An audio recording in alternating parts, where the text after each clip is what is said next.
महाभारत और अन्य हिंदू ग्रंथों में भगवान श्री कृष्ण के सुदर्शन चक्र का उल्लेख एक अत्यंत शक्तिशाली और अलौकिक हथियार के रूप में किया गया है। यह चक्र इतनी तीव्र गति से घूमता था कि इसे रोक पाना असंभव माना जाता था। ग्रंथों के अनुसार सुदर्शन चक्र भगवान विष्णु का दिव्य अस्त्र था, जिसे श्री कृष्ण ने अपने भक्तों और धर्म की रक्षा के लिए धारण किया था।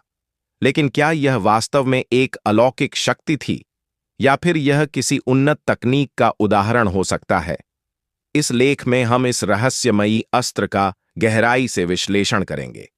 सुदर्शन चक्र का पौराणिक उल्लेख एक अस्त्र माना जाता है।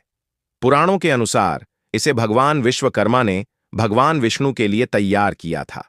इसकी विशेषताएं इस प्रकार थीं: यह अकल्पनीय गति से घूमता था और अपने लक्ष्य को भेदने के बाद वापस लौट आता था।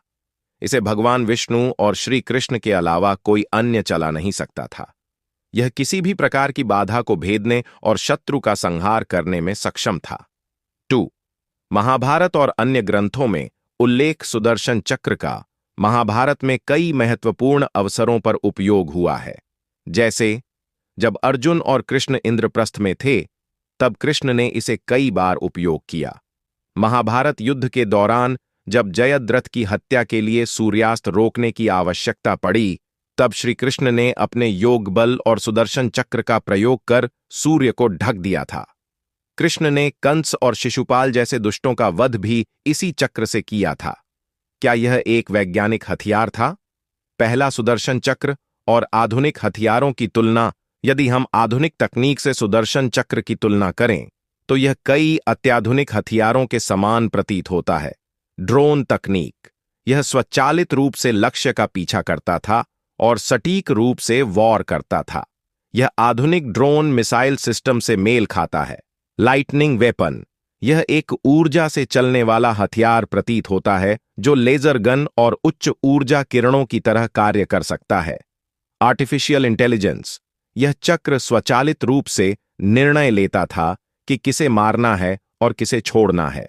नासा और वैज्ञानिक दृष्टिकोण। कुछ वैज्ञानिकों का मानना है कि सुदर्शन चक्र किसी प्रकार का अत्याधुनिक हथियार हो सकता है, जिसे प्राचीन भारत की किसी विकसित सभ्यता ने विकसित किया होगा। नासा और अन्य वैज्ञानिक संस्थानों ने भी प्राचीन भारतीय ग्रंथों में वर्णित तकनीकों का अध्ययन किया है। क्या यह एक अलौकिक शक्ति थी? कुछ लोग मानते हैं कि यह कोई साधारण तकनीक नहीं थी, बल्कि एक दिव्य शक्ति थी। हिंदू धर्म में इसे भगवान विष्णु का दिव्य चक्र माना गया है। यह केवल श्री